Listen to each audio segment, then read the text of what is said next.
93.1 Taxi FM.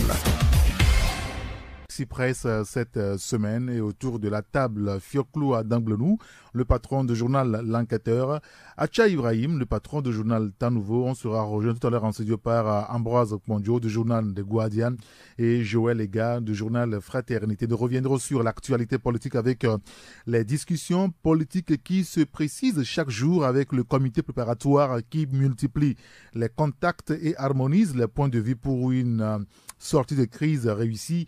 On va y revenir, on posera la question sur la nécessité ou l'utilité encore de la pression de rue au moment où le dialogue s'installe. Gilles Chris Olympio, l'opposant au régime qui a fini par émousser Cédar, vient d'annoncer qu'il se retire définitivement de la vie politique togolaise.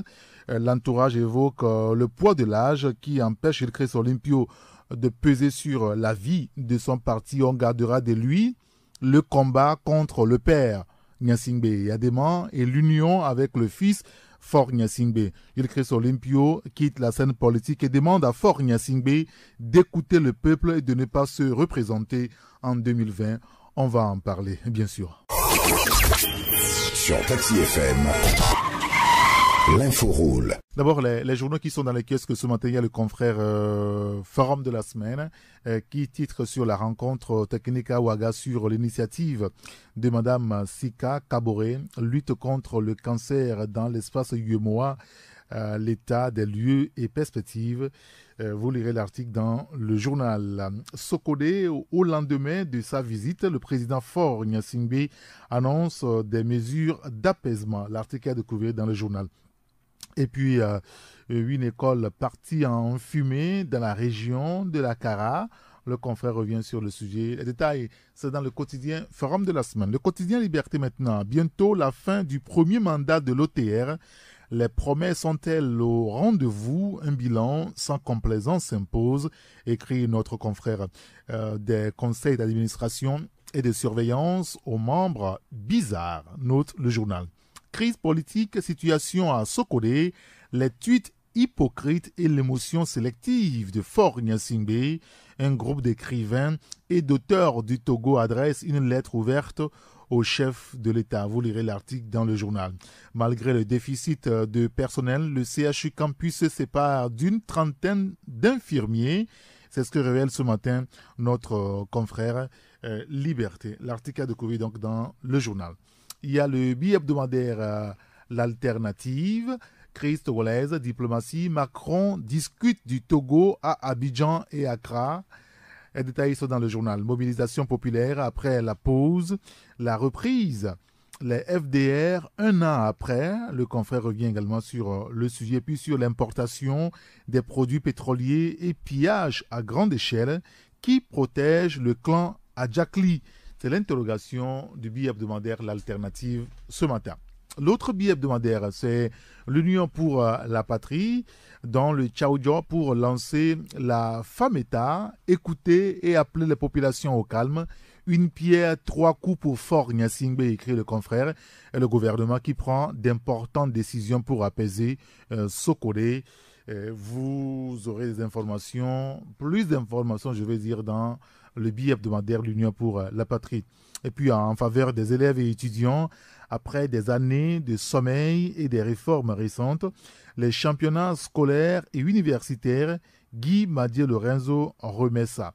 Vous lirez l'article dans le journal. Et puis dans le souci d'informer et de sensibiliser les partenaires sociaux, la Caisse nationale de sécurité sociale prend le train de l'évolution avec son portail web www.snSStogo.tg. Les détails sont dans le journal. Et puis, ordre national de la Légion d'honneur à un Togolais, colonel Nyama Lata, décoré pour service rendu à la France et au Togo. Heureusement, est une brillante carrière. En tout cas, vous lirez les détails dans le journal L'Union pour la patrie ce matin.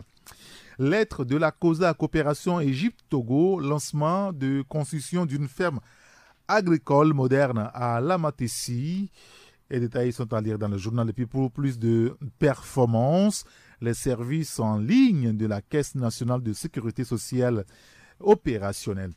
Lutte contre la cybercriminalité dans l'espace entente, les ministres de la Sécurité misent sur la vidéosurveillance.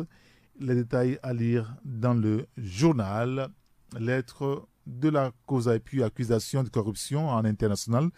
Les soutiens d'Idriss Déby dénoncent un acharnement. C'est dans le journal Lettre de la Causa. L'Indépendant Express, mémorandum de la coalition à Macron, départ de Faure Gnassingbé, le point d'orgue de l'opposition. Vous lirez l'article dans le journal Médiation pour le dialogue. Les choses sérieuses ont débuté hier, écrit notre confrère, qui parle ce matin aussi d'hypocrisie, de fourberie et de raillerie, Sokodé ou la consécration d'une comédie mortifère nommée Faure Gnassingbé 100 ans. C'est dans le journal. Et puis un portrait aussi d'un célèbre sculpteur d'ivoire, Émile Mboueke, un trésor à Lomé. C'est à découvrir dans le journal L'Indépendant Express. La voix du peuple, Vos Populi, la NPE ou le royaume du tout-puissant Komlan Edmond Amoussou.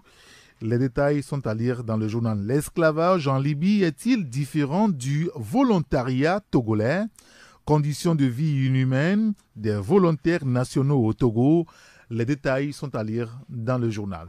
18 jours de grève sur les 58 jours de cours depuis la rentrée 2017. Que deviendra l'enfant du pauvre inscrit dans l'école publique?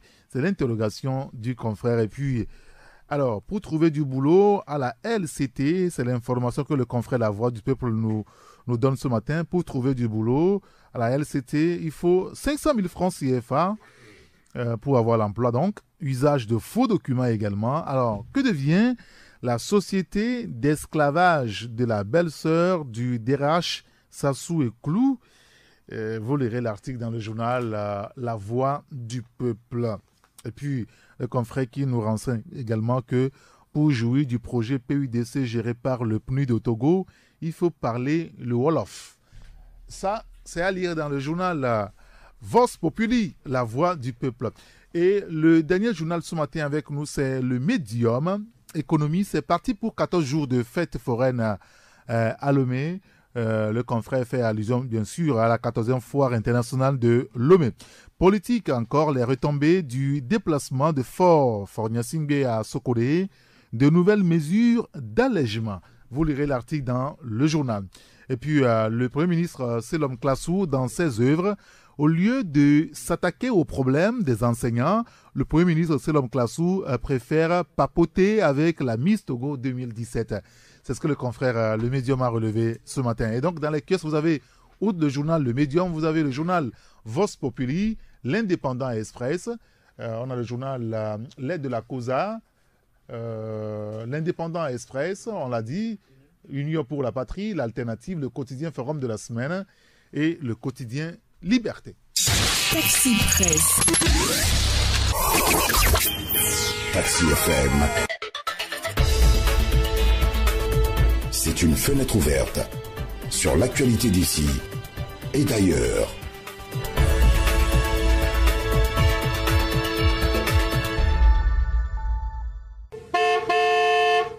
Retour en studio avec mes confrères autour de la table. Fioclou Adanglenou, le patron du journal L'Enquêteur. Bonjour Fioclou. Bonjour Eric, bonjour aux passagers de Taxi FM. Merci de nous avoir rejoints. Acha Ibrahim, le patron du journal Temps Nouveau. Bonjour Acha.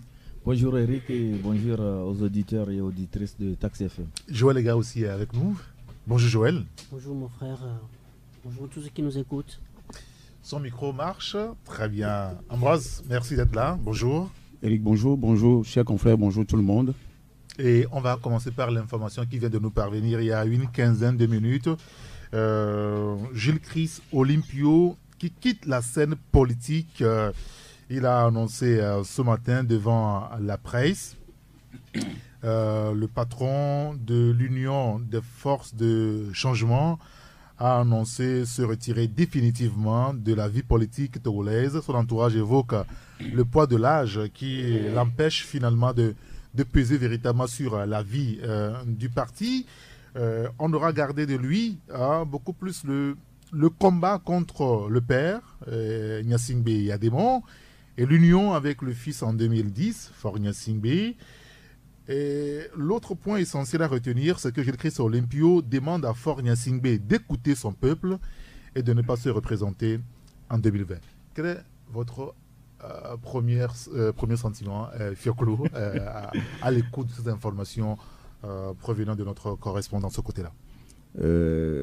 Si aujourd'hui, M. Gilles-Christ Olympio a pris la décision de ne plus faire de la politique, moi je peux dire que c'est une sage décision.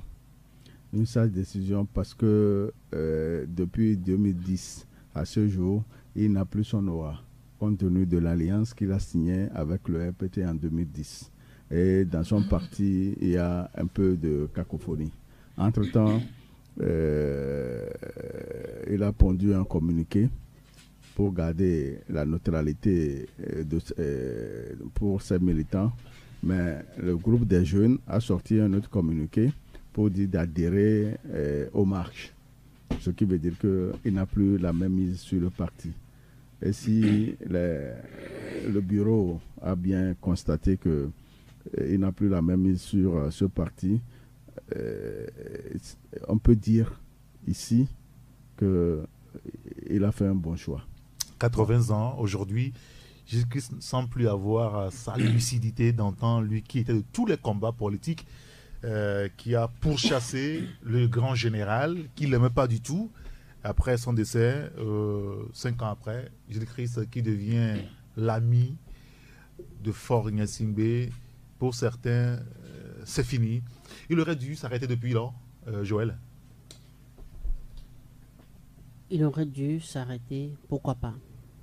Pourquoi pas? Parce que, est-ce que Gil, avec son nouveau costume... Oui, vous avez dit Gil, c'est comme ça que les amis l'appellent. Bien sûr, Gil. Est-ce qu'avec son nouveau costume porté depuis 2010, est-ce qu'il a apporté un plus-value au débat politique? Personnellement, je ne mets rien à son crédit. Même si on dit que les réformes économiques que Faure a fait, c'est sous l'impulsion, je ne sais vraiment pas. De par les ministres que l'UFC a mis dans le gouvernement, en quoi est-ce que ces ministres ont joué un rôle majeur dans les réformes? Plutôt, ces ministres ont été objetisés par le pouvoir. On les traitait presque des moins que rien. Ils faisaient plus figuration que d'apporter vraiment quelque chose à la gestion. Un exemple, on va le dire aussi, Elliot Ohin, effectivement, qui est ministre à la primature, oui, à peu près, je veux dire. Effectivement, un ministre sans portefeuille. Voilà, on connaît, non, on ne va pas rentrer dans les détails pour fuseler qui que ce soit, mais ils savent très bien qu'ils ont plus fait figuration que d'apporter vraiment quelque chose au débat. Même en termes de management, et celui qui représente aujourd'hui l'UFC encore au gouvernement de plaindre avec un portefeuille plein, on sait quelle gestion on fait de sa personne dans la question de l'environnement, etc. Et donc voilà, est-ce qu'il aurait dû se retirer plus tôt? Je crois que ça aurait fait beaucoup de bien au débat démocratique que ce qu'il a fait, parce que ça aurait pu même permettre à l'ANC d'avoir plus de députés au Parlement. C'est vrai que l'ANC aussi ne fait pas vraiment usage utile du nombre de sièges qu'elle a, mais ça aurait pu permettre. Maintenant, je voudrais revenir sur la personne même.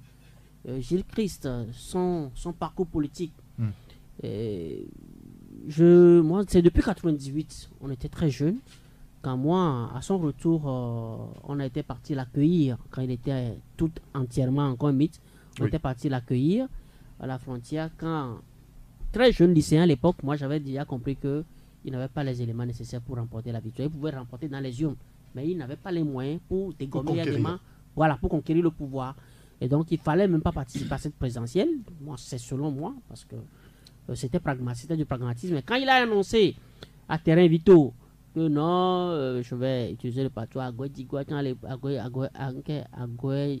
pour le voir, on va tomber. Bon, enfin, on l'a supplié il a accepté de participer. Je dis non, ce monsieur-là, il n'est pas celui qui nous conduira à la victoire. Enfin, il n'est pas celui qui fera l'alternance. Il est dans du business politique. Donc, je l'avais dit très tôt, lycéen, on m'avait critiqué, c'était même un problème de famille. On dit non, mais toi, c'est parce que tu es proche de le ceci, etc. Tu es proche de RPT, tu es proche des gens du Nord, etc. Ce qu'on pouvait dire. Mais en fin de compte, il a fini par me donner raison. Il a fini par donner raison à Edem Kodjo qui appelait au grand pardon à l'époque. En signant l'accord de 2010. Donc Jésus-Christ a fait plus de business politique que d'être vraiment un leader. Les gens sont morts au nom de Jésus-Christ. Les gens ont été amputés au nom de Jésus-Christ. Mais je crois que la nature ayant sa mémoire, la nature a tout enregistré et il demandera le compte à qui de droit. Et donc, qu'on dise que Jésus-Christ a été un opposant charismatique, un opposant historique peut-être. Mais charismatique, moi je n'en vois aucunement. Bon, maintenant qu'il s'est retiré, est-ce que l'UFC va demeurer encore? Parce que le nom de l'UFC... Il semble que la grosse bataille est lancée maintenant autour de lui, son entourage. Oui, sa succession. Qui pour le remplacer aujourd'hui? Non, c'est clair, c'est-à-dire que l'UFC c'est aussi... à part tout ce qu'il a perdu au sud, l'UFC n'aura peut-être de vie que dans la région de la Savane, où il a eu encore 1 ou 2 électeurs, avec les figures de proue qui demeurent encore. Mais est-ce que le parti pourra survivre longtemps après Jésus-Christ? C'est la question aujourd'hui. Acha Ibrahim. Oui, mais il faut saluer d'abord le parcours de Jésus-Christ. C'est un politicien, quoi qu'on dise. Il a impacté la vie politique nationale. Il fut un opposant charismatique qui a combattu Adema de façon frontale. Tous nous l'avons vu, il faut être courageux pour affronter Adema. Et donc, je salue quand même ce personnage de notre pays. Bon. Maintenant, quand nous allons revenir à l'ère Fornia Singbe, c'est vrai que Jésus Olympio n'a plus montré sa verve, il n'a plus montré sa ténacité sur la scène politique nationale. Il a fait une alliance avec le parti de Fornia Singbe. Et ceci, comme lui-même il le disait, c'était pour l'apaisement. Bon, effectivement, on a eu un peu de l'accalmie parce qu'on n'a plus à faire de débarquement des terroristes, puisque vous savez qu'il y a un problème de... Il y a eu plutôt des informations comme quoi il y avait un camp à Santimadia où les gens s'entraînaient pour venir évincer le régime en place. Donc avec son alliance et l'alliance UFC RPT, après unir, bon, on n'a plus eu en tout cas droit à ces attaques terroristes. Ça voudrait dire que c'est une poche de contestation en moins. Et le monsieur décide aujourd'hui de se retirer. Et il faut voir aussi 3 facteurs. Le premier facteur, c'est le poids de l'âge. Il est fatigué, il est âgé. Et donc, c'était normal quand même qu'il décide de prendre la retraite et aller se reposer. Le deuxième aspect, on peut parler aussi de la non-vitalité de ce parti, parce que depuis le départ de ces lieutenants qui sont allés créer l'ANC, l'UFC n'a plus quand même retrouvé sa force d'antan. Et donc, s'il est un bon analyste, il doit savoir que le moment est venu pour qu'il se retire. Et le troisième aspect, c'est que M. Jésus-Christ Olympio, qui a promis beaucoup de choses, surtout l'alternance sans violence et tout ça là, et qu'au finish, après près de 7 ans d'alliance avec UNIR, l'UFC n'avait pas parvenu à arracher quoi que ce soit pour la population togolaise et du moins pour ses militants.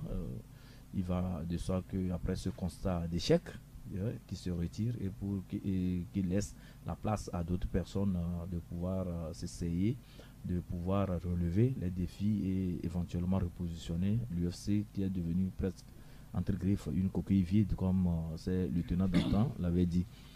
Bon, ce qui peut-être me surprend, c'est que le discours qu'il tient aujourd'hui, quand il demande à Fornia d'écouter son peuple, de quitter le pouvoir, voilà, d'écouter son peuple et de quitter le pouvoir, c'est ce qui me surprend, parce que M. Jésus-Christ Olympio, depuis le début de la crise, a gardé une certaine réserve. Il n'arrivait pas à prendre position clairement dans la situation actuelle. Il disait d'aller vers le dialogue, et je ne l'ai pas vu quand même soutenir ceux qui sont dans la rue en train de manifester, en train d'exercer la pression sur le pouvoir pour qu'il y ait un changement dans le pays. Je ne l'ai pas vu aller dans ce sens. Et la jeunesse du parti avait voulu essayer. Mais rapidement, on a arrêté cela. Oui, on a arrêté cela. Il n'a pas laissé cette jeunesse aller jusqu'au bout de leur logique. Il a arrêté cela et il ne voudrait pas quand même qu'il y ait en tout cas des frictions entre son parti et le parti au pouvoir.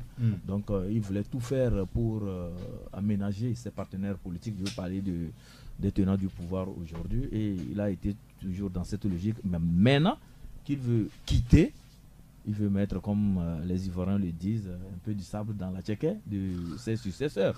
Et c'est là où je rejoins mon confrère Joël qui parlait d'un homme qui fait du business politique, parce que lui, après avoir tiré tant d'avantages, tant de privilèges dans le mariage RPT, UEC, maintenant qui sait qu'il veut partir, bon, il veut foutre la merde et partir, et les autres seront laissés façon de foutre la merde français. Bien évidemment, parce que en demandant à Faure de partir en 2020, c'est un sujet qui fâche à UNIR. Et ne pensez pas que UNIR va accepter entendre ce son de cloche de Gilles-Christ Olympio. Donc, et du coup, UNIR peut briser aussi ses relations avec l'UFC, avec le départ de Gilles-Christ Olympio. Et puisque Gilles-Christ Olympio dit maintenant que il faut que Faure Gnassingbé quitte le pouvoir en 2020 et que ce n'est pas ces ministres qui sont encore au gouvernement peuvent être débarqués bien évidemment, bien évidemment, parce qu'il y a sont au nom de l'UFC, ils seront débarqués. Oui, parce qu'il n'y aura plus comment on appelle cette complicité dans la gestion du pays. Parce qu'il y a un sujet qui fâche, qu'il a mis sur la table. Et si le parti, les successeurs épousent aussi cette philosophie de demander à M. Faure Gnassingbé de quitter le pouvoir en 2020, je suis sûr qu'ils vont froisser les gens d'UNIR et leur union va prendre un coup. Ambroise Kondjo, on pourra dire que c'est une triste fin de sortie de l'homme. On l'avait annoncé, il n'avait pas cru ça. Comment ça nous Ambroise. Mais il s'agit de lui qui fait l'annonce aujourd'hui. Moi j'avais dit dans ce pays, nouveau qui j'avais dit dans ce pays que ce monsieur, désormais quand il marche, il quitte le protestant pour aller dans le ventre de Ouédago. C'est les mouches qui le suivent. On l'avait dit. On avait été pris comme des oiseaux de mauvais augure. Mais moi je tiens quand même à rendre un hommage à ce monsieur. C'est-à-dire qu'il faut que l'histoire retrace. Ça me rappelle de Amaï Di Sancho. Moi j'étais au CM1 ou CM2. Quand ça tirait de partout, nous, on allait chercher des gens qui tiraient le bal. Non, si vous montrez bien. C'est en 86. Bien sûr. Moi, j'étais un Conakry. Moi, ma grande soeur et un de mes petits frères, on courait pour aller attraper les gens, les terroristes. Je me rappelle très bien ça. C'est gravé ici. Ça me rappelle de Soudou aussi. Et ça me rappelle de ces plus de 500 000 personnes qui étaient descendues du côté du boulevard du Mono jusqu'à Plaou. J'étais là. Et aujourd'hui, c'est triste. Vous savez, nous, on a eu à annoncer ces choses-là. Demandez-moi pourquoi, de mon point de vue, pourquoi Gilles-Christ a voulu quitter la scène. Vous avez des informations contraires à ce qu'il a dit? Oui. L'entourage parle de poids de l'âge. Non, laissez ces histoires de poids de l'âge. Quand ils ont signé l'accord en 2010, ils ont partagé certains postes ministériels. Oui. Et que de jour en jour, les postes se sont réduits. Néanmoins, certains ont gardé les postes de préfecture, tout ça là, le préfet de Gualimé, c'est eux, le ministère de l'Environnement, tout ça, on sait ça. Et c'était le mariage contre le diable, des gens avaient annoncé. Maintenant, la consécration de cette rupture vient d'être annoncée par Gilles-Christ lui-même. Quand vous êtes un homme politique de cette envergure, au-delà de l'hommage que je rends à l'homme, il faut des calculs politiques pour pouvoir maintenir son aura avant de partir. Aujourd'hui, le gars quitte par la petite porte. Peut-être, je ne dirais pas la fenêtre. Parce que quand les confrères disaient tout à l'heure que son alliance avec le pouvoir RPT pouvait sortir le Togo de la crise, il se monnait des choses derrière. Moi, j'ai appris des choses. Vous savez que son papa avait un héritage au niveau d'Astigamé, des choses. Oui, bien sûr. Et il y avait des terrains, des domaines. Il y avait son émolument. Il y a même l'émolument qui ont eu à gérer ça. Oui, il y a eu des problèmes de Sylvanus Olympio. J'avais vu les informations selon lesquelles c'était estimé à 8 milliards. Et il semblerait, entre guillemets, que cet argent aurait été versé à Gilles-Christ Olympio. Et c'est un pas des monde qui m'a donné cette information. Je l'ai pris avec des gants, mais j'ai eu à vérifier par après. J'ai compris dans le comportement changeant politiquement de J.K. Olympio, j'ai compris qu'il y a un problème. Quand ils étaient allés à Santé Didio, ils avaient dans la tête de négocier un certain poste politique à J.K. Olympio pour lui rendre un certain hommage et lui donner un certain aura. Mais le régime étant ce qu'il est, avait dribblé par une fois, par deux fois, le monsieur. Quand ils avaient décidé de partager les postes ministériels, c'était parce qu'ils avaient été dit qui avait été fait. Aujourd'hui, les preuves sont là. Quand les gens se sont retrouvés midi, ils n'étaient pas ministres. Le soir, ils se retrouvent ministres avec son portefeuille. Ça aussi, on l'avait annoncé, on l'avait déjà prédit. Donc aujourd'hui, ce que je comprends, c'est que c'est que la crise politique, à l'heure où nous parlons, avait encore de mauvais jours devant lui. D'ailleurs, les oppositions avaient, ou le peuple avait de mauvais jours devant lui. J'ai qu'il n'aurait jamais démissionné. C'est comme parce qu'il sentait venir que les choses vont se décanter. C'est fini. Il y a plus de jus dans le fruit. Merci. Non seulement, ce n'est pas une tranche d'orange qu'on a eu à couper et à rejeter, mais ici, c'est que il a un ami, le président ghanéen. Oui, c'est le paradoxe. Son ami est venu pour gérer Laissez-moi continuer. Politiques. L'information que en principe, il doit rester. Merci. L'information que nous avons eue, ça veut dire quoi? Les choses sont déjà actées. Moi, je l'ai dit que Faure ne se présente plus en 2020. Mais il ne fera même pas un miracle. Et ce serait bien pour Faure Gnassingbé lui-même. Pourquoi je le dis? La pression intérieure et extérieure est tellement forte que le monsieur ne va pas hasarder. Si Dieu est grand, le jeudi, on va sortir. Il y a une analyse que Dieu est toujours grand. Oui, on va sortir le jeudi par rapport à cette tournée de Faure Gnassingbé, ce qui se cache derrière tout ça. Donc, le départ de la scène politique de J.K. Olympio est juste, comment vous l'appelez, un prolongement de l'analyse que nous avions commencé par faire. Sinon, il ne quitterait jamais. Pourquoi il n'a pas été Premier ministre? C'est vrai, il est au rang de Premier ministre officieusement, au niveau de la présidence, il est conseiller, tout ça là. Mais avec les accords qu'il a signés jusqu'au centre Didio, pourquoi J.K. aujourd'hui laisse son poste là? C'est parce qu'il sait que demain, les choses ont déjà... C'est-à-dire, Faure lui-même ne va plus être président. Il sera en accord avec qui? Dans un an ou dans 2 ans. Alors, si on comprend bien, il faut quitter les choses avant que les choses ne vous quittent. C'est la politique de J.K. Olympio aujourd'hui. Et il a intérêt, pour sauver son parti, de changer le langage dès aujourd'hui, face au pouvoir. C'est ce qu'il a commencé par faire. Oui, et il a déjà, j'ai lu quelque chose tout à l'heure, il a commencé par le faire. En même temps, est-ce que ce n'est quand même pas surprenant? Enfin, J.K. Olympio qui décide de quitter la scène politique, il n'y a pas de problème. Mais J.K. Olympio qui déclare que Faure Gnassingbé doit écouter son peuple. Conséquence, il faut quitter le pouvoir en 2020. Est-ce que ce n'est pas un problème? Comme vient de le dire mon collègue Acha, l'accord qui les lie depuis mai 2010 est enterré de fait ce matin par J.K. Olympio. C'est comme ça aussi qu'il faut comprendre la chose? Oui. Puisque cet accord a donné un programme de gouvernement à deux. Et depuis que cet accord a été signé... c'est entre deux partis, c'est pas entre deux personnes. Entre deux partis, puisque J.K. Olympio représente un parti politique. Faure Gnassingbé représente un parti politique. Donc, les deux personnes, c'est les deux là qui animent le parti. Mon frère Joël a dit tout à l'heure que son départ de l'UFC entraînerait-il la mort de l'UFC? C'est un point d'interrogation, c'est une belle analyse qu'il a faite. Mais aujourd'hui, compte tenu de cette déclaration du départ du président de la République de ne pas se présenter en 2020, constitue un hic. Parce que moi, je pense qu'il aurait dû faire obligation de réserve sur ce problème et ne pas irriter les gens de l'Union. Pourquoi est-ce qu'il doit faire preuve de réserve sur ce point, à votre avis? C'est un sujet qui fâche. Parce que c'est un sujet qui fâche depuis. De haut niveau, hein. Et il est en accord avec le parti. Quand il a dit tout à l'heure que l'Union peut réagir en faisant partir les membres de l'UFC qui sont au gouvernement et qui sont dans certaines préfectures. Si ça arrive. Non, écoutez, le pays, c'est pour nous tous. Voilà. Le pays, on ne peut pas accepter, on ne peut pas... je ne comprends pas. Décider de faire partir des membres de l'UFC qui sont au gouvernement, qui sont au niveau des préfectures, est-ce que cela ne veut pas dire que le pays, c'est à nous seuls, c'est à nous de gérer ce point? Non. Il y avait une forme de cohabitation. il y avait une forme de cohabitation. Et c'est cet accord-là qui fait que ces ministres UFC sont au poste où ils sont aujourd'hui. Si le chef dit désormais c'est comme ça, ça peut avoir des conséquences fâcheuses. Oui, Joël. Je pense que c'est pas pur respect ou bien fait pour ménager, enfin tirer le dernier jeu qu'on pouvait encore tirer de l'UFC qui a conduit le APT, excusez-moi, unir. L'esprit APT rentre tellement que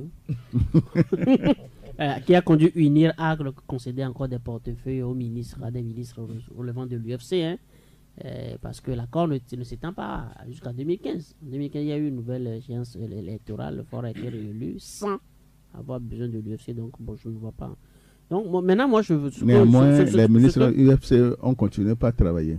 Oui, ça dit que je dis non, ça dit que ça c'est juste pour le faire plaisir, enfin. Oui, un seul ministre, André Johnson, un second qui n'était pas plein. Un second qui n'était pas plein et qu'on a pris, qu'on a nommé, je crois, au deuxième journal dans la journée, de la soirée.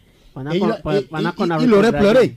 Voilà. Oui, bon, il aurait. Bon, maintenant, maintenant, ce que moi je pas dit planifier. Bon. Ce que je relève, c'est que la période où la sortie de Chris est intervenue. Et Ambroise l'a effleuré quelque peu. C'est vrai que je l'avais un peu caressé. C'est qu'il n'y a plus de jus dans le fruit. Qu'il sait très bien. Et pourquoi il a tenu à dire à fort de ne plus se représenter en 2020? Mais ça veut dire que c'est comme ça, c'est l'orientation que les discussions ont pris à Paris. C'est consommé. Oui, non, c'est consommé. C'est-à-dire que si Fort ose. Aujourd'hui, moi je peux vous continuer, mais Fort est en train de chercher un remplaçant. Il vous a dit ça? Il est en train de chercher un remplaçant. Nous apporterons d'autres éléments dans notre prochaine parution demain. Demain? Ah, d'accord. Fort est en train de chercher un remplaçant. C'est ce qui est sûr. Ben, il aurait voulu, parce que jusqu'à ce qu'ils aillent à Paris, il tenait, enfin, les classiques là, le faisaient rêver, comme quoi ils ont les éléments à mettre dans la balance pour qu'ils tiennent. Mais bon. On a compris qu'en 2020, il ne pouvait pas passer. Et Gil, étant donné que c'est son ami le Ghanéen, il ne peut, dans le lot de ses vatous, servir qu'à baliser un peu la voie au travers que son ami viendra faire. Ne te présente pas. Si Gil le dit, ça veut dire que c'est ce que Akufo-Addo dira. C'est clair. C'est la position d'Akufo-Addo dans la discussion. Il ne se présentera pas en 2020. Maintenant, comme nous, on l'a toujours... on a toujours analysé, c'est-à-dire le débat aujourd'hui se pose entre est-ce qu'il faut passer à une transition, est-ce qu'il faut partir immédiatement, passer à une transition, faire les réformes, enfin, sans lui, ou le maintenir là, et jusqu'en 2020, mais quelle mission celui sera assigné, etc. Et donc, c'est ça, c'est ce qui sera discuté lors du dialogue à venir. Bon, et on va parler en même temps du dialogue en même temps. Parce que le contraire étonnera. Et voilà, quoi, c'est l'évidence. Quel que soit. Quand il abordait le volet, jusqu'ici c'est le président ghanéen, c'est-à-dire que le président ghanéen n'a fait que transmettre un message que les pères d'Afrique de l'Ouest ont voulu dire à Faure Gnassingbé. Vous vous rappelez sa venue ici à l'aéroport de Lomé, sans pouvoir même se rendre à la présidence. Même le dimanche, encore il y avait une mission ghanéenne qui était encore à Lomé. Ça veut dire que, et quand vous lisez les discours de Macky Sall, qui est de l'autre côté, et avec les positions cette position du ministre des Affaires étrangères de la Gambie, entre-temps, les choses sont actées dans la sous-région. C'est-à-dire que les voyages du Faure Gnassingbé au Nigeria, comment vous l'appelez, en Côte d'Ivoire, rien de ça n'est anodin. Moi, je l'ai dit que Faure Gnassingbé et sa bande gagneraient en quittant le pouvoir de façon négociée. C'est possible. Nous sommes tous Togolais. Leurs enfants seront ensemble, nos enfants. C'est ça le problème. Donc, Akufo-Addo a aussi une pression. La main de la Guinée a été balayée dans ce dossier. Parce que, ayant aussi une velléité de rester Dans au son pouvoir. Mais selon là-bas. Indépendance Express, il y aurait son ministre d'État aussi à Lomé actuellement. Oui, c'est-à-dire que c'est la zone francophone et anglophone de la CEDEAO qui sont en train d'acter les choses pour que le monsieur puisse comprendre avec des grandes oreilles. C'est ce clair, qui c'est va clair se que la passer. facilitation sera conduite par le président ghanéen, C'est clair. Akufo-Addo. Ça, c'est noté. Alors, il faut maintenant, on va en parler clairement de cette discussion politique qui se dessine chaque jour que Dieu fait. On comprend que on est proche du but. Le but, c'est aller aux discussions politiques. L'opposition qui était à Paris ces derniers jours a compris qu'il faut aller aux discussions et c'est acté. C'est pour ça que le comité préparatoire qui est arrivé à Lomé est en train de travailler d'arrache-pied pour que la discussion ait lieu, pour que l'issue soit une réussite pour tout le monde, parce que il n'y aura pas un camp qui gagnera contre un autre, il n'y aura que le Togo qui gagnera dans tout ça. Alors quand on voit les faits et gestes des uns et des autres, du pouvoir et de l'opposition, est-ce qu'aujourd'hui, on ne gagnerait pas en arrêtant finalement les pressions de rue que l'opposition est en train de faire? Fioclou. Oui, je pense que tout a été dit. La communauté internationale a son dernier mot à dire, certainement, mais le pouvoir en place aussi a le sien. Aujourd'hui, on parle de médiation du Ghana, de la Guinée, et le chef de l'État a fait des tournées pour des discussions concernant son pays. La délégation ghanéenne qui est arrivée à Lomé hier et le dimanche a entamé les travaux préparatoires, comme tu viens de le dire. Mais moi, je pense qu'on devait laisser la rue, on devait cesser de marcher pour se concentrer plus aux travaux préparatoires. C'est mon point de vue. Vous n'êtes pas d'accord, Joël? je voudrais, en quoi la rue dérange? En quoi la rue dérange? Oui, non, mais attendez, Joël. Et Excusez-moi, Joël. La rue dérange parce que, je vais lui répondre, la rue dérange parce que chaque fois qu'il y a marche à Lomé, toutes les activités sont bloquées. Oui, mais et ça nuit l'économie. Oui, ça, ce discours, on l'a déjà entendu. Ça nuit à l'économie.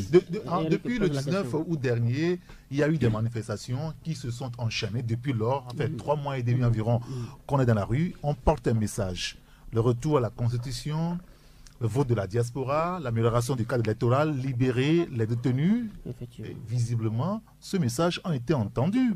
C'est pour ça qu'on appelle à venir discuter. Mais je dis, la rue a créé, il y a des plus-values tangibles aujourd'hui, les acquis de la rue.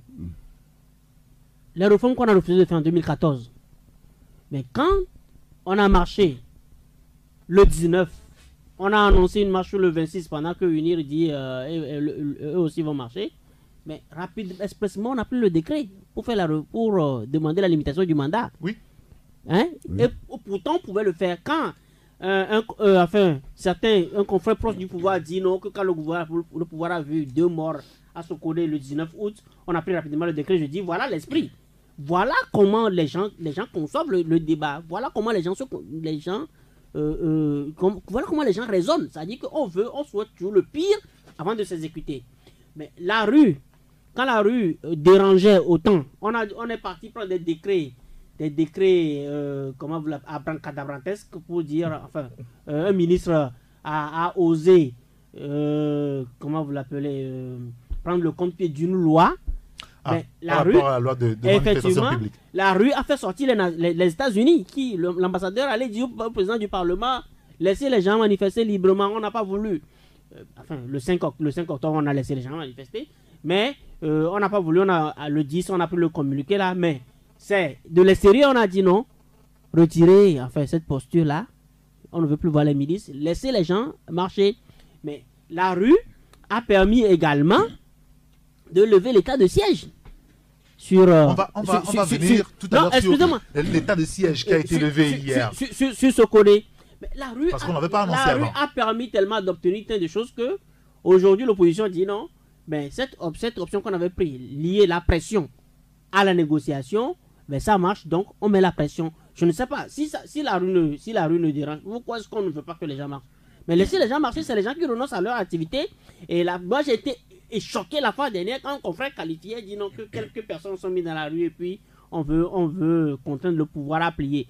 Mais attends, vous voyez comment les esprits vilipendent, c'est-à-dire je ne sais comment dire, ils traitent avec la plus grande légèreté ceux qui renoncent à leur activité économique, ceux dont ils vivent, pour se mettre dans la rue. Ben, on les prend comme des moins que rien, des plaisantins. Mais vous voyez jusqu'à quel niveau on a réduit, on a diminué le débat démocratique. Donc moi je dis ça, il y a un sérieux problème. Donc il faut maintenir la pression de rue. Oui, mais attends, libre à eux. Tant qu'ils trouvent le temps pour maintenir la pression, mais il faut les laisser, il faut respecter le choix des autres. En même temps, est-ce que ce n'est pas une façon de mettre l'âme sur la tête des gens en attendant que la discussion aboutisse véritablement? Vous savez, c'est le contexte togolais qui amène les leaders de l'opposition à maintenir la marche. On ne croit pas On ne en croit l'autre. pas. Il y a une crise de confiance et ça fait que l'opposition se dit que si elle laisse tomber les marches, le gouvernement va dormir sur ses lauriers et la vie va continuer. Et donc l'opposition ayant tiré leçon des précédentes manifestations et des précédentes pressions exercées sur le pouvoir, s'est dit que cette fois-ci, c'est la bonne. Il faut maintenir la pression jusqu'au dialogue. C'est la logique dans laquelle évolue actuellement l'opposition. Il revient maintenant au pouvoir de voir quels sont les signaux qu'il faut envoyer à l'opposition. Oui, est-ce qu'on n'a pas suffisamment donné des signaux à l'opposition? Je pense que on a libéré 14 détenus. Depuis Paris. Oui, mais il y a eu quand même des choses. Oui, mais depuis le Paris, récent, c'est ce qui s'est passé à Sokodé hier. Ils ont libéré les imams. Depuis Les imams Paris, qui ont été pris. ce que l'opposition a demandé, et comme préalable, M. Jean-Pierre Favre a eu à le dire, il avait dit qu'il faudrait qu'il y ait la levée de l'état de siège sur les villes de Mango, et Basulo et Sokodé. Il avait parlé de la libération des imams. Il a parlé aussi de la libération des manifestants, de tout ce qu'on a arrêté lors des manifestations dans les 3 mois. Il a parlé aussi des mesures qui planaient sur certains leaders d'opposition par rapport à la question des incendies. Donc, actuellement, nous sommes en train de voir le gouvernement faire des pas.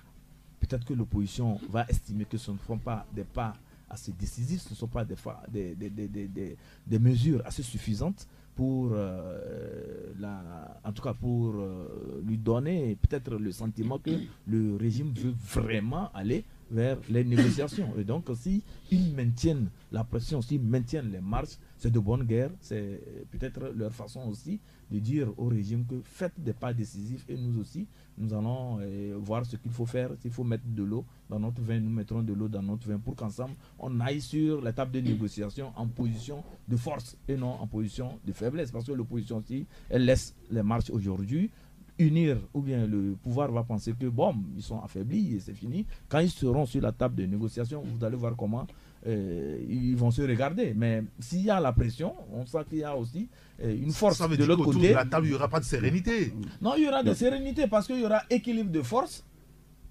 Et les gens vont discuter. On l'a suffisamment éprouvé. On l'a suffisamment éprouvé, l'équilibre des forces depuis 3 mois. Oui. On l'a suffisamment éprouvé. Oui, mais il faut maintenant qu'il y a l'équilibre des forces. Mais il faut aller maintenant au round final. C'est le dialogue. Et c'est là où tout le monde aura à servir ses arguments. C'est l'ultime bras de fer. Alors, je vous en parle, excusez-moi, mais oui, bien sûr, je sais. Quand mon frère et ami à Chapal d'équilibre final, moi je ne vois pas. Du round final, moi je ne vois pas le problème de cette façon.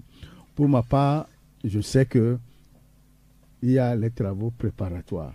S'il y a les travaux préparatoires, c'est que les deux parties sont d'accord pour aller autour d'une table. Et c'est les ordres du jour, les libellés de l'ordre du jour qui vont constituer le round final dont il parle. Voilà. C'est ce que je voudrais ajouter. Non, avant d'aller au dialogue, les deux camps veulent se montrer de quoi ils sont capables. Vous comprenez? L'opposition veut montrer que j'ai la marche et je sais que quand je sors dans la rue, ça vous égratigne. Donc quand je sors dans la rue, voir l'unir dans la rue prochainement. Vous êtes exaspéré. Donc pour ne plus être exaspéré, UNIR aussi va lâcher prise sur certaines mesures qui vont contenter l'opposition, qui vont rassurer l'opposition et l'opposition acceptera aller sur la table de négociation avec une certaine sérénité et débattre des sujets qui seront sur la table de négociation. Je crois que c'est cette politique dont parlait Maître Yaouvia Boibo concernant la politique de la braise, du marteau et de l'enclume. Oui, C'est bien sûr. c'est en fait ça, hein. C'est qui crée un rapport de On force. discute, mais on met la pression. La pression. Et vous savez, quand on produit de l'énergie, on ne la consomme pas, ça s'évapore. C'est la période même de la consommation de cette énergie. Et je vous dis... Vous avez des termes ce matin. Hein? Bon, L'énergie solaire ou bien le charbon. oui, cette énergie, c'est la masse qui est dans la rue. D'accord. Ça y est, le pouvoir a voulu exploiter la faiblesse de cette énergie, son caractère, et le fait de voir cette énergie évaporer et reprendre la main. Mais cette fois-ci, moi-même qui suis ici, j'étais étonné de voir encore des milliers de gens dans la rue. C'est-à-dire le fait d'avoir 2 semaines d'écart entre les manifestations, et dans l'esprit collectif, vous n'aurez jamais imaginé qu'il y aura encore des gens. Et je leur disais quelque chose d'important. Vous pensez que ceux-là qui sont dans la rue n'ont rien à faire?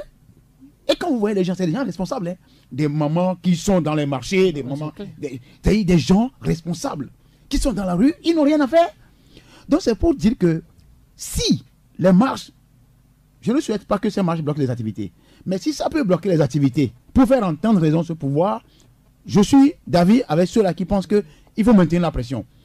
Au même moment, quand mon grand frère Foucault disait tout à l'heure que dans la réalité, il va falloir cesser les marches, je dirais à mon grand frère Foucault d'attendre un peu, que les marches continuent d'abord, et que quand le dialogue va démarrer, on puisse ralentir.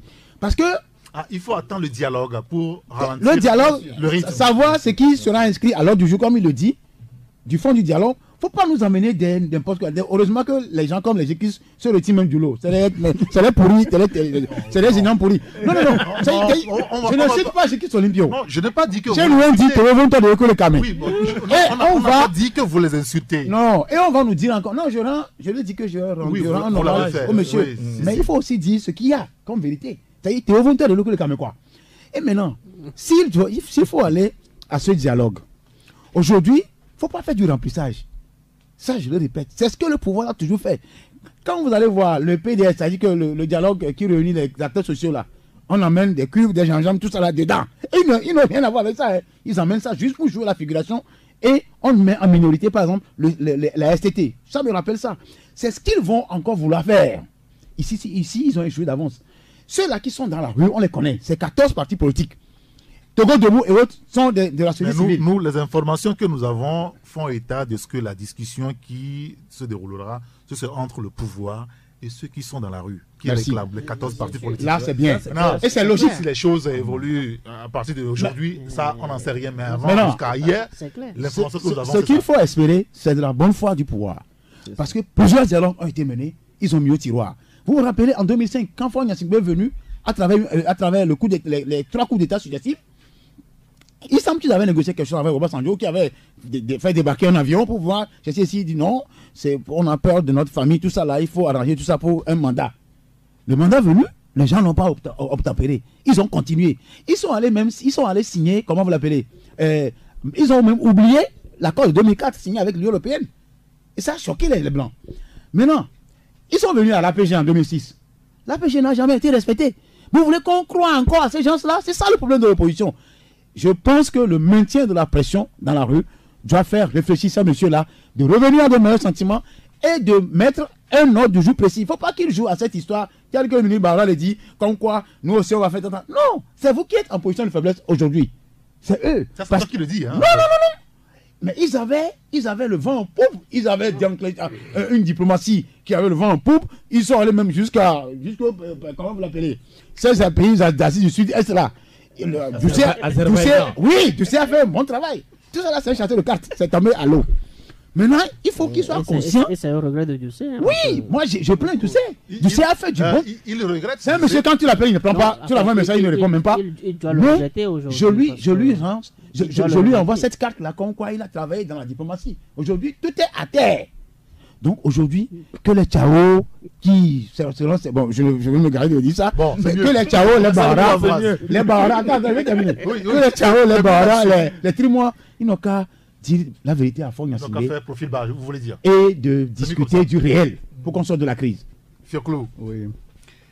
Alors aujourd'hui, tel que les choses se présentent aussi au niveau du pouvoir, est-ce qu'il faut camper sur sa position, à savoir que, bon, la Constitution de 92 présente des faiblesses qu'on n'est pas prêt à retourner à cette constitution parce que c'est avaler son totem. Non, le problème de la constitution de... Parce que ce discours, on a commencé par l'entendre également. Ces derniers jours, vous avez écouté, ou ces derniers mois, les intellectuels qui l'évoquent souvent. Moi, je pense que même la réforme de la Constitution, bien la révision de la Constitution serait une partie entière au niveau des travaux. Parce qu'on doit poser le problème, on doit en discuter. Là où il faut amender les articles, on va les amender et obtenir ce qu'il faut pour Istan. Parce que ça a amené un problème. Et ça fait aujourd'hui 25 ans que cette constitution, 25 ans que cette constitution a été toilettée. Si aujourd'hui on trouve qu'il y a de bons trucs, a été voté et qu'il y a de bons trucs et de mauvais trucs dedans, au cours des travaux pour les réformes, il faut qu'on en discute pour qu'on finisse ce problème-là une fois pour de bon. Un autre élément, excusez-moi messieurs, c'est cette annonce du gouvernement togolais hier. On sait que le week-end dernier, Faure Gnassingbé s'est rendu à Lamatessi, puis à Sokodé où il a visité les lieux où il y a eu des casses, des gendarmeries brûlées et consorts. Puis après, hier, on nous annonce que le gouvernement allège la vie aux populations. Les militaires qui sont dans la ville de Sokodé, Bafilo et consorts, ils vont replier. On va quand même maintenir une sécurité qui va protéger les bâtiments publics et consorts. Est-ce que ça ne renseigne pas que tout au début, le chef d'État était au courant et des ordres ont été donnés à cet effet? Bon, mais et on a passé à tabac les populations de Sokodé, Bafilo et consorts. Nous avons eu à le dire sur ce même plateau. Nous avons dit que si c'est le fait des éléments incontrôlés, je pense que très tôt, il serait en tout cas rappelé à l'ordre. Donc, jusque-là, puisque ce n'était pas des éléments incontrôlés et que c'est l'armée même qui était là-bas, on se rend compte que ça ne provient que d'un commandement ou bien d'une décision prise à un niveau beaucoup plus supérieur, c'est-à-dire au niveau des forces de l'ordre et de sécurité. Et donc aujourd'hui, surtout avec le communiqué du gouvernement, on comprend que c'était des mesures qui ont été prises par le gouvernement et le gouvernement a estimé que le moment est venu pour que ces mesures-là soient levées. Donc c'est clair, il n'y a plus d'amalgame autour de qui a commandité quoi à Sokodé. Tout est clair maintenant dans les esprits. On comprend que c'est comme ça. Bon, maintenant, cette mesure, moi je pense que ça rentre dans la logique de l'apaisement, c'est-à-dire créer des conditions pour pouvoir aller au dialogue. Et donc on comprend aussi par là que le gouvernement tient beaucoup à ce dialogue et vivement que tous les acteurs, les deux camps fassent un effort nécessaire pour que le dialogue réussisse, aboutisse, pour que le Togo retrouve vraiment sa normalité. Alors avant de donner la parole aux autres confrères sur le même sujet, nous allons marquer une petite pause publicitaire. Tout de suite, la pub. Au début, nous étions une petite famille, avec le numéro d'appel 90. Quelques années après, un autre numéro d'appel s'est ajouté à notre belle famille, le numéro 91. Puis a suivi un autre, le 92. Et quand le numéro d'appel 93 est venu, nous étions particulièrement heureux parce que nous devenions une plus grande famille. Chez nous, à Togocel, nous aimons la famille. C'est pourquoi nous avons désiré et souhaité pour vous une très belle nouvelle naissance. Les numéros d'appel commençant par 70. Grâce à vous, nous comptons plus de 3 millions d'abonnés pour lesquels nous essayons toujours de donner le meilleur de nous-mêmes. Et nous ne nous lasserons jamais d'innover pour votre plus grand bonheur.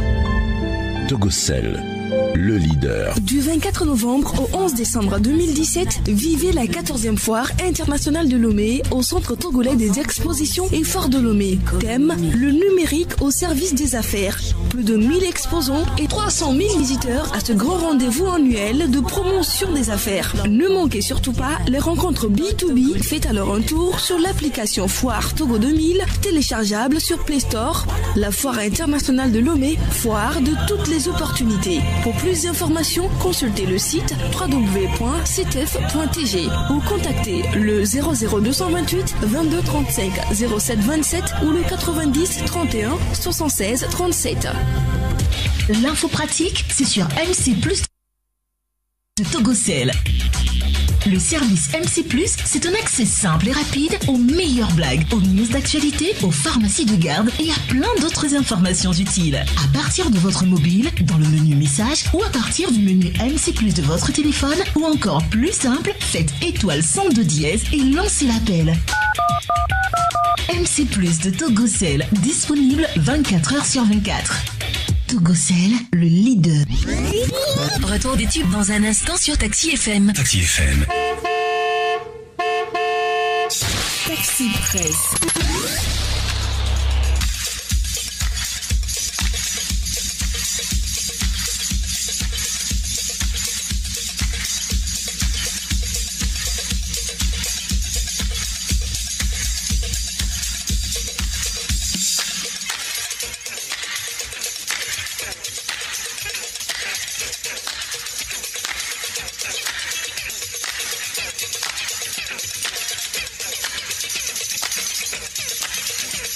Retour en studio avec les confrères Fioclou Adanglenou, Acha Ibrahim, Joël Ega et Ambroise Bondio. Joël, quelle est votre analyse de ce communiqué du gouvernement hier qui nous renseigne que les forces de défense qui étaient déployées, là on comprend finalement, à Sokoré, doivent, n'est-ce pas, replier?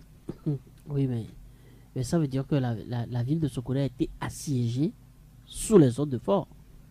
C'est lui qui a demandé. Donc, est-ce qu'il veut parler comme ça, que c'est sous les ordres de Fort Gnassingbé? Non, attendez. Mais pourquoi il vient alors lever l'état de siège? Il pouvait le faire depuis. Acha Ibrahim parlait d'apaisement. Maintenant, on lève l'état de siège sans présenter des excuses pour les bavures qui ont été commises sur la population, ceux qui ont passé des semaines dans la brousse, hors de leur maison, ceux dont on a battu les proches, qui ont passé de via trépas. On ne présente pas les excuses, mais ça veut dire qu'il y a un problème d'esprit toujours qui demeure dans le débat. Ça veut dire qu'on ne veut pas se faire petit, on ne veut pas dépasser les considérations personnelles, les intérêts personnels pour baliser la voie à la constitution de la nation. Et moi je dis, la levée de l'état de siège même, c'est après également injonction de ce qui a été négocié. Parce que vous allez vous rendre compte qu'on a eu des informations de Paris que la coalition a ajouté la levée de siège sur la ville de Mango et de Sokoré aux revendications. Ben, ça veut dire que comme nous l'avions dit dans notre avant-dernière parution, peut-être on entend les injonctions de Paris et de Washington pour lever le siège sur ces villes-là. Et voilà, on nous donne raison. On donne raison que c'est les Syriens qui nous fait plier depuis le 19 août. Hein? Et bon, mais maintenant, moi, quand sur votre antenne ici, on avait parlé, on avait critiqué les propos de Fort Gnassingbé à Témédia, ben, amis, proches, on nous a critiqué avec les pires, avec les pires mots. Non, attends, excuse-moi, mais nous sommes des militants du parti politique qui s'appelle Vérité. Oui, non, c'est ça. Vérité, évidence. Hein, c'est clair. Que la vérité, c'est l'évidence. Tu prends le chemin de la vérité, mais le Christ l'a dit. Je suis le chemin de la vérité, la vie. Tu dis la vérité, même quand ça n'arrange pas les gens, au moins tu sais que tu as la conscience tranquille. Voilà. Aujourd'hui, on a levé le siège sur Sokoré, mais on a omis un service à moitié. Il faut que le chef d'État aille également de l'avant, enfin plus loin, et présente des excuses. Service après-vente. En vrai père de famille, il faut qu'il présente des excuses et dise que ceux qui ont commis ces bavures-là, on va également les punir, comme ceux qui ont enlevé la vie à ces hommes. Quand vous envoyez, ce que vous venez de dire, quand vous envoyez ou vous confiez une mission à quelqu'un qui remplit proprement la mission, est-ce qu'il faut encore le punir? Mais pourquoi pas, justement, quand il a accompli la mission, à moins que c'est vous-même qui l'avez demandé. Bon, je comprends un peu votre question. Peut-être on leur a demandé de faire ces barbaries-là. Peut-être on leur a demandé de faire ça. Mais en tant qu'institution, en tant que père de famille, mais il faut prendre des décisions transversales, des décisions impersonnelles. C'est ça. Alors, dans le communiqué que le gouvernement a publié hier, on pourra lire que faisant suite donc à l'entretien avec les chefs cantons de Tchaoudjo, les imams de la localité, les femmes, les jeunes et les cadres de la préfecture, eh bien, à cet entretien donc, qui a porté donc, sur les mesures à prendre pour une meilleure normalisation des activités dans la ville de Sokodé, après le renforcement du dispositif sécuritaire mis en place suite donc aux violences occasionnées par les manifestants de la coalition des 14 partis politiques d'opposition, violences qui se sont donc soldées par des pertes en vies humaines, de civils et de militaires. Le gouvernement prend à compter de ce jour les mesures d'allègement ci-après. Retrait des forces de défense installées à Sokolé. Mise en place du plan Sentinelle comme à Lomé pour renforcer la surveillance des lieux publics et sécuriser les marchés. Ces mesures d'apaisement viennent compléter la liste de celles qui ont été déjà prises par le gouvernement le 6 novembre dernier, notamment la remise en liberté de 42 personnes interpellées, jugées et condamnées par diverses juridictions dans le cadre des manifestations violentes qui se sont déroulées depuis le 19 août dernier. Fiakoulou, quel est votre commentaire sur ces mesures d'allègement, beaucoup plus, où le gouvernement informe qu'il demande le retrait des forces de défense installées à Sokolé? Oui, mon commentaire est le suivant. Nous avons dit dans ce studio qu'on ne sait pas qui a envoyé la force de défense et de sécurité pour mater la population de Sokolé. Et de Bafilo aussi. Et de Bafilo aussi. Aujourd'hui, le gouvernement prend un communiqué pour demander le retrait de ces forces et de maintenir l'opération Sentinelle. Je peux dire que c'est une bonne chose parce que Sokolé étant une ville de l'intérieur, cette ville ne peut pas rester assiégée jusqu'à ce jour. Je peux dire que le déplacement du chef de Fogna Singbe vers cette localité, la Matessi pour la ferme agricole égypto-togolais, l'a poussé à faire cette visite inopinée vers Sokolé et la rencontre. Je peux dire aujourd'hui que cette rencontre a porté son fruit. Son fruit parce que les imams et les autochtones de la avant, excusez-moi, mais avant même la visite de Fort Nyassimbe dans la région septentrionale, on nous a renseigné qu'il y a des armes qui sont en circulation dans la zone de Sokolé, et ce qui a même amené à interdire toute manifestation publique. Alors, quand Fort Nyassimbe s'est rendu là-bas, on a compris que la sécurité est revenue dans la vie de Sokolé, que les armes seraient peut-être retrouvées déjà. Non, le problème n'est pas comme ça. Quand le chef de l'État veut se rendre dans une localité, on prend toutes les mesures. On prend toutes les mesures nécessaires pour sa sécurité et la sécurité de la population. Il s'agit du chef de l'État. Il s'agit du chef de l'État. La sécurité du chef de l'État n'est pas la sécurité d'un directeur de cabinet ou d'un ministre. Encore moins d'un manifestant. Moins d'un manifestant. C'est pourquoi je dis ici et maintenant que c'est une bonne et sage décision, le retrait des forces de défense de Sokolé. Et je pense qu'avec regret, que cette ville va reprendre ses activités normales. On espère que les manifestations vont reprendre également. Oui, si aujourd'hui, la conséquence immédiate est celle-ci. La marche aura lieu certainement là-bas. Si on lève le siège de Sokolé, on doit en principe laisser l'opposition faire ses marches. Oui, c'est la conséquence. C'est la conséquence immédiate, selon moi. Ambrose Ponjo. Oui, d'abord, je me suis posé plusieurs questions par rapport à cette visite inopinée du chef de l'État à Sokolé. Tout d'abord, c'est comme si le monsieur était au courant de tout ce qui s'est passé là-bas et il n'a pas réagi. Est-ce qu'il ne peut pas être au courant? Il salue le chef de l'État. Voilà. On veut souvent comprendre qu'il n'est pas au courant, on va investiguer, tout ça là. Et ce que j'ai aussi remarqué, c'est la rapidité avec laquelle ces infrastructures publiques ont été détruites. C'est-à-dire dans moins de 2 heures, tout cela a été mis à sac. Ça sent du roussi. C'est roussi, vous appelez, non? Oui, c'est du roussi. Voilà. C'est le français. Ça sent du roussi. Du roussi, oui. Ça voudrait dire qu'il y a beaucoup de choses inclaires là-bas. C'est-à-dire que c'est trop inclair. Voilà. De deux. Fort Nyassimbe, ne nous blaguez pas. Fort Nyassimbe a programmé aller à Sokolé. Ces histoires de Paratao, tout ça là, et la Matessi, tout ça, c'est juste qu'un paravent. La visite même, c'est Sokolé. Ça y est, créer un bain de foule Vous savez comment les gens, les bonnes femmes là, ont crié. Nous allons revenir sur ça dans notre prochaine parution en disant tout simplement que. Et moi, j'ai comme l'impression qu'on n'a pas un chef d'État, on n'a pas un président dans le pays. Hein. Non, le débat n'est pas à ce niveau. Excusez-moi, Ambroise Pondio. Le débat est à ce niveau parce que au niveau jusqu'au jour d'aujourd'hui, d'état de siège. Jusqu'au jour d'aujourd'hui, Faure Gnassingbé n'a pas encore parlé à son peuple. Faure Gnassingbé a parlé à UNI, à Tchévier. Faure Gnassingbé a parlé à qui encore? Aux militaires à Témédia. Tout ce qui se depuis plus de 3 mois, il n'a pas parlé. Et il parle régulièrement sur son compte Twitter aussi. Si on vous raconte l'histoire de ce qui s'est passé à Sokodé, on dirait que nous sommes en guerre. Aucun fils de Sokodé, d'après nos investigations, n'a pris des armes pour tirer sur qui que ce soit. Pour qu'on amène des militaires bérets rouges, tout ce monde-là a venu assiéger. Les gens ont fui, ils sont allés dans les brousses. D'aucuns sont allés dans les arbres.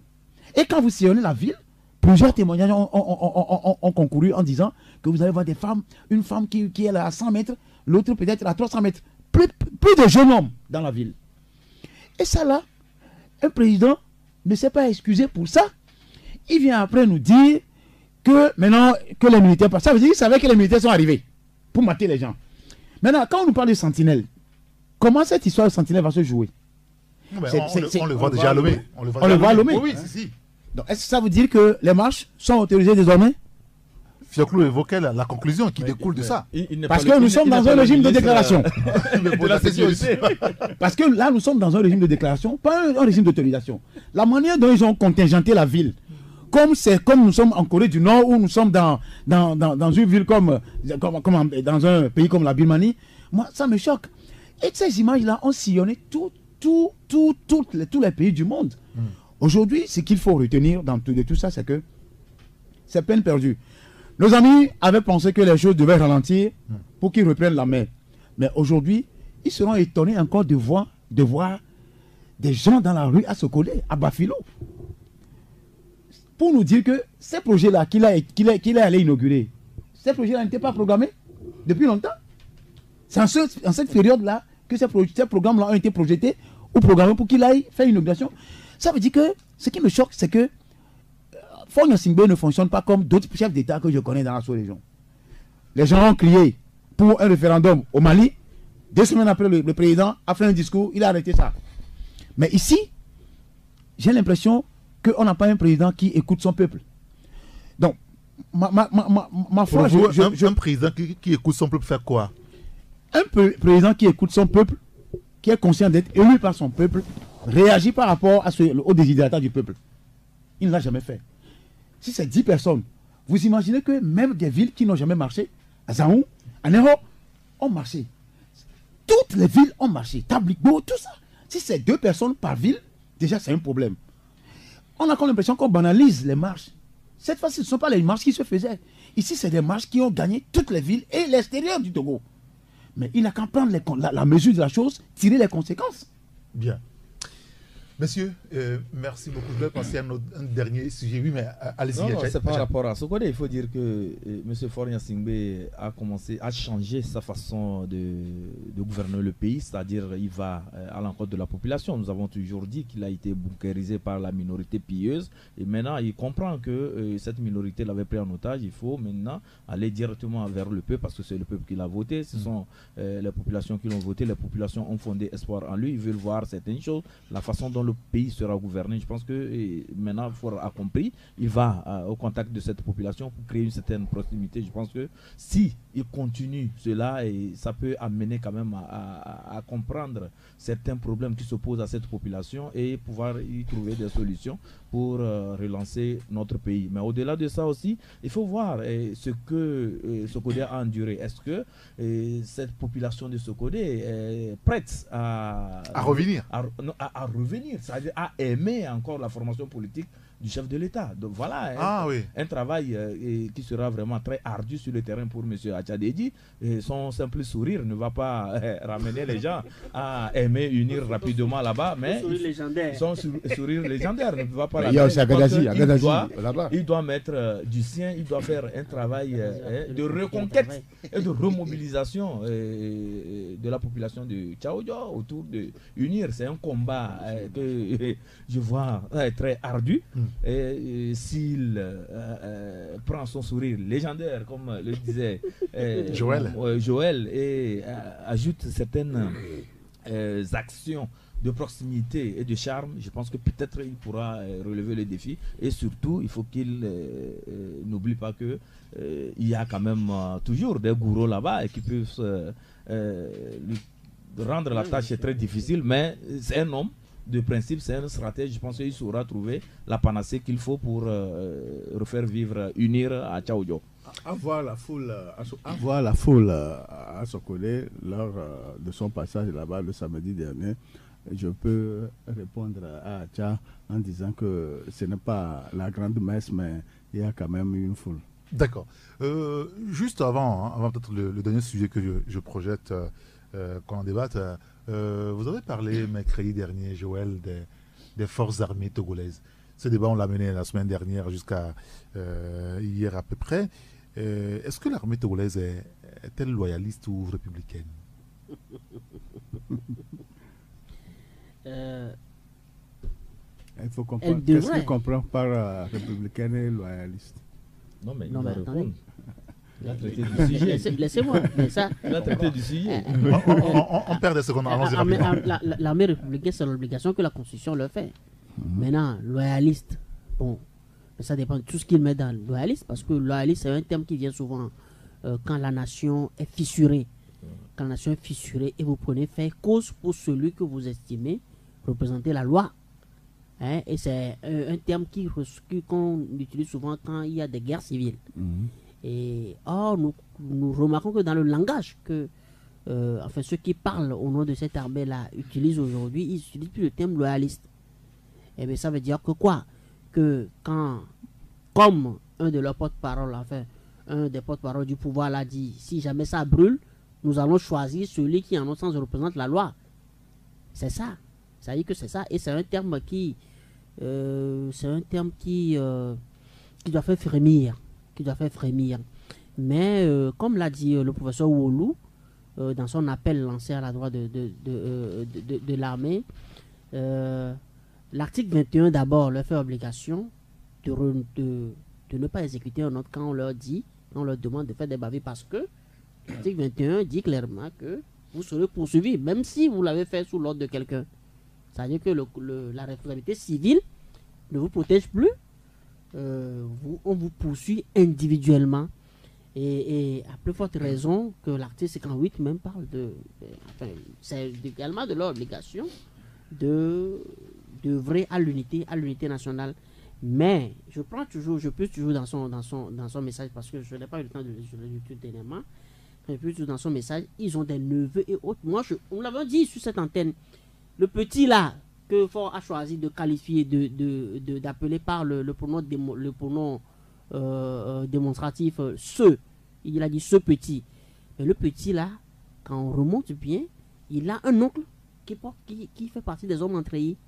Et ce petit là également qui était tué à Mango, il a forcément un cousin qui est dans l'armée. Donc aujourd'hui, quand on veut présenter l'armée comme étant plus loyaliste que républicain, je dis, il faut que chaque homme entrayé se demande en fait, qu'est-ce que je dois être? Je dois être loyaliste ou bien je dois être plutôt républicain? Bien. Et voilà ce que nous avons publié qui a mis mal à l'aise certains. Oui, ça a mis mal à l'aise certains. On espère que les esprits vont se calmer. Alors, le dernier sujet, c'est par rapport donc à la route Lomé-Vaughan-Anfoin. Le gouvernement togolais a jugé bon de faire voter la loi de finances rectificative.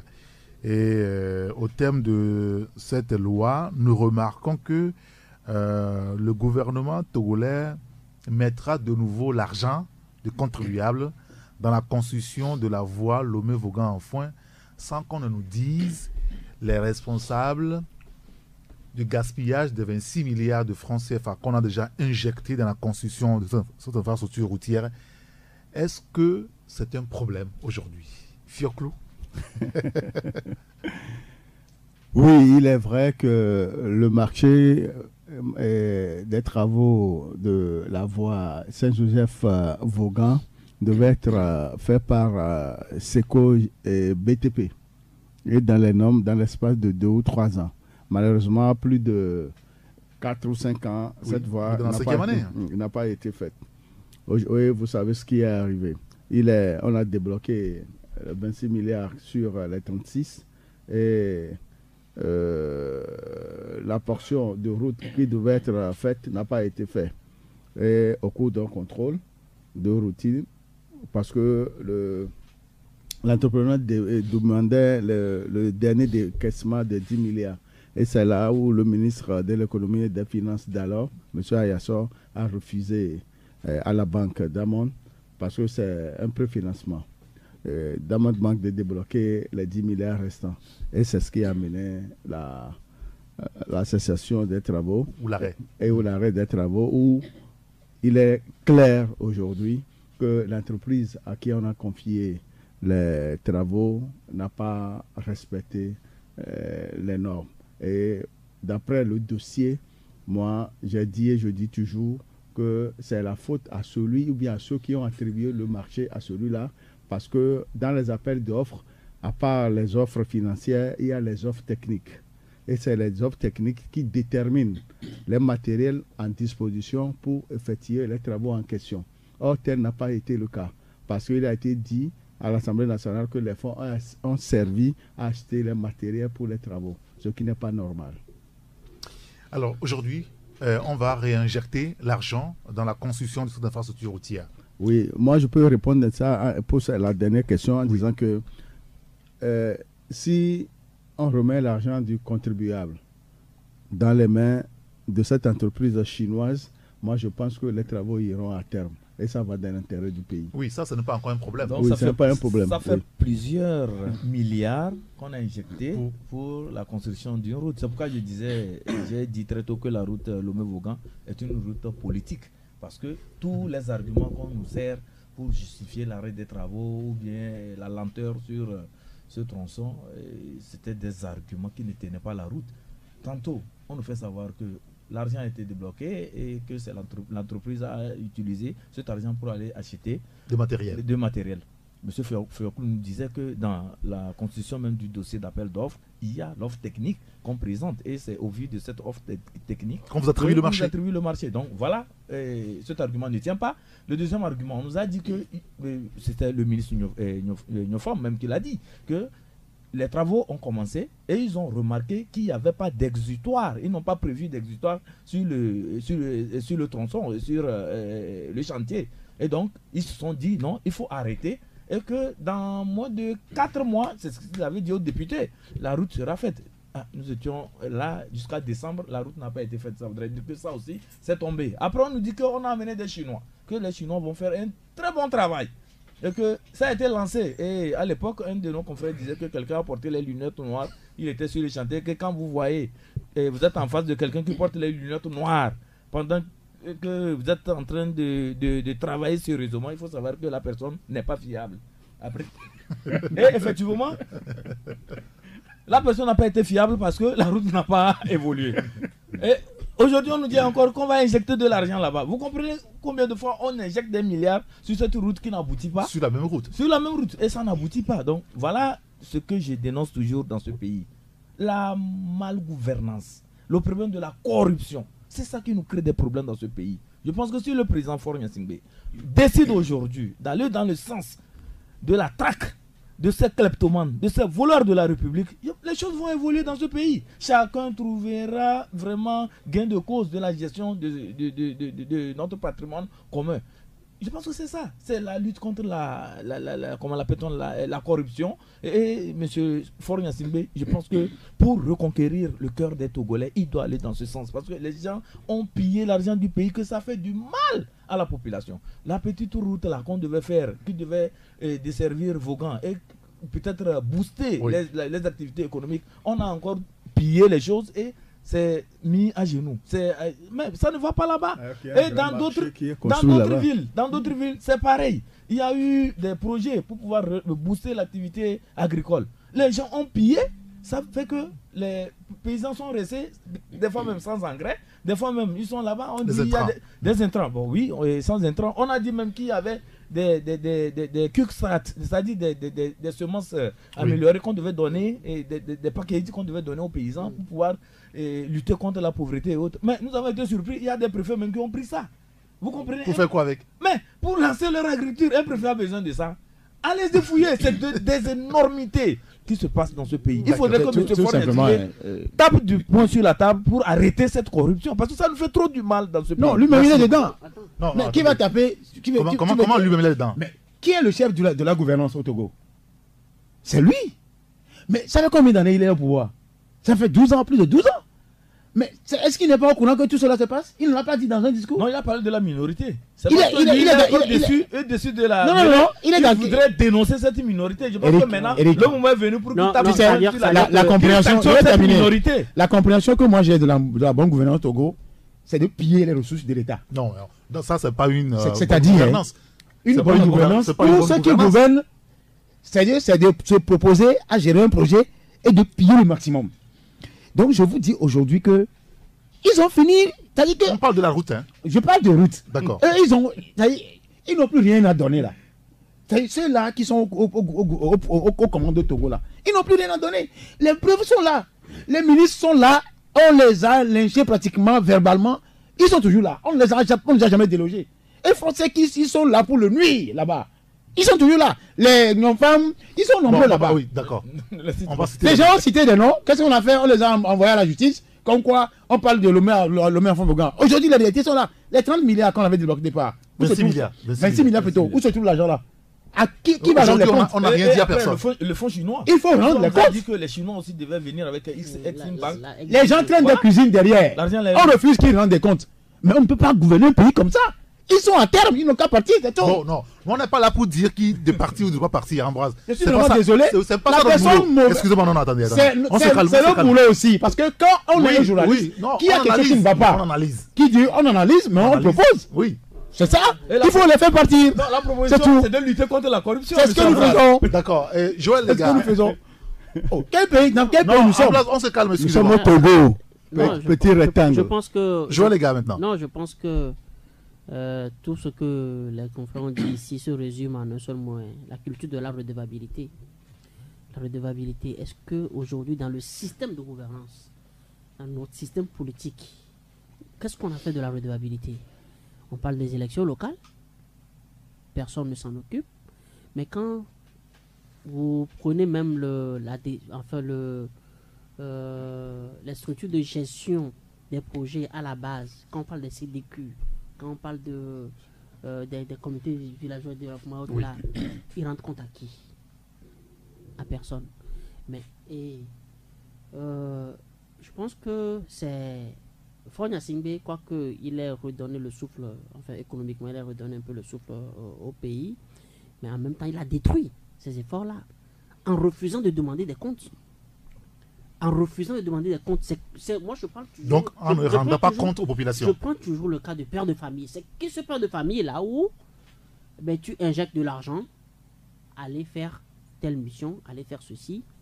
Les enfants reviennent, ils ne te rendent pas compte et tu ne dis rien. Au même moment, tu te lèves le matin, tu dis non, tu sais qu'il y a un groupuscule qui ponce l'économie du pays, qui se sucre, et tu n'as pas le courage de les identifier. Mais c'est qui ce leader-là? Aujourd'hui, on parle de 22 milliardaires que le Togo compte. Mais lui-même, il a créé ces milliardaires qui, aujourd'hui encore, sont en train de tirer les ficelles pour qu'ils quittent le pouvoir parce que les gens veulent être à l'aise de dépenser leurs milliards. Ah oui? Vous avez des informations du genre que c'est l'entourage de Faure Gnassingbé qui finance les luttes politiques, finalement? Mais nous là, Eric, c'est sur tes antennes que nous avions expliqué une fois quand nous avons titré. Ça, c'était des soupçons. Quand nous avions titré. Non, c'était pas des soupçons. Nous avons dit que Faure est mal conseillé et nous avons donné les éléments. C'est-à-dire qu'on l'a poussé. On l'a poussé dans le trou, clairement. Le scénario de Awanana qui a fait la tournée, etc. Mais il y a eu tellement d'éléments. C'est-à-dire que la crise que nous vivons aujourd'hui a eu des causes lointaines. Ça a été fomenté depuis. Même quand on leur a demandé de faire jouer le rôle à l'ANC pour ne pas adopter les réformes en 2014. Tout cela se participe. Quand il est allé à vous croyez que le journaliste s'est approché de lui comme ça en janvier, au CDA Dakar.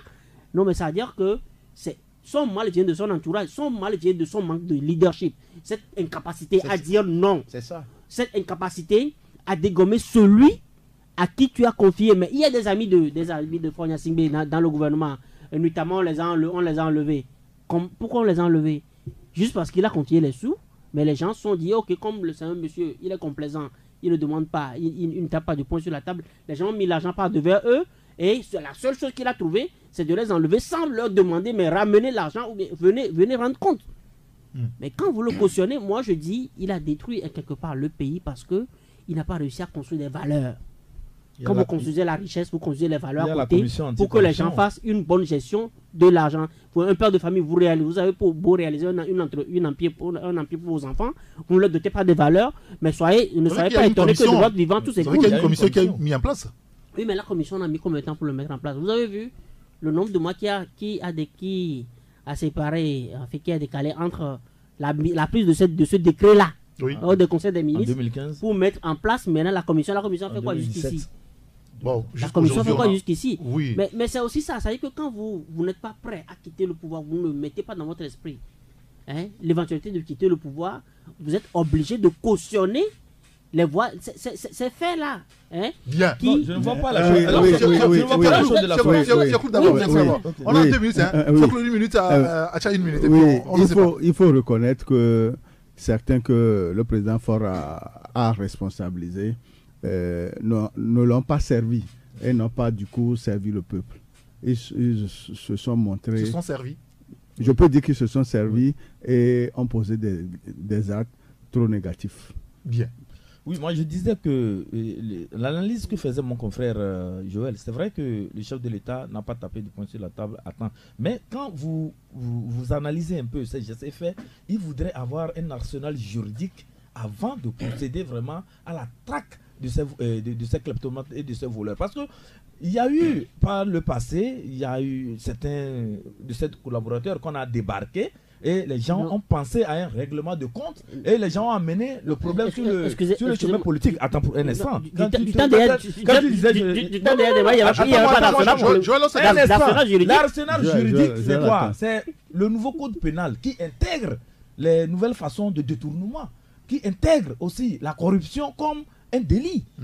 Dans le nouveau code pénal. Donc il fallait cet instrument juridique d'abord, mettre en place la commission anticorruption, ce qu'il a fait maintenant. Et je pense que maintenant il a les éléments nécessaires pour pouvoir traquer ces pilleurs de la République. Non, ça se fait avec méthode. On ne se lève pas du jour au lendemain pour arrêter quelqu'un. Il y a ce que nous appelons l'audit qui doit être conduit. Il y a les investigations qui seront faites. Et vous savez qu'en matière d'enquête, ça prend un peu du temps. Mais je pense qu'il le fera. Et à partir de 2018, j'ai bonne foi que les têtes vont tomber et on sera surpris. Et il y a des choses qui se font aussi.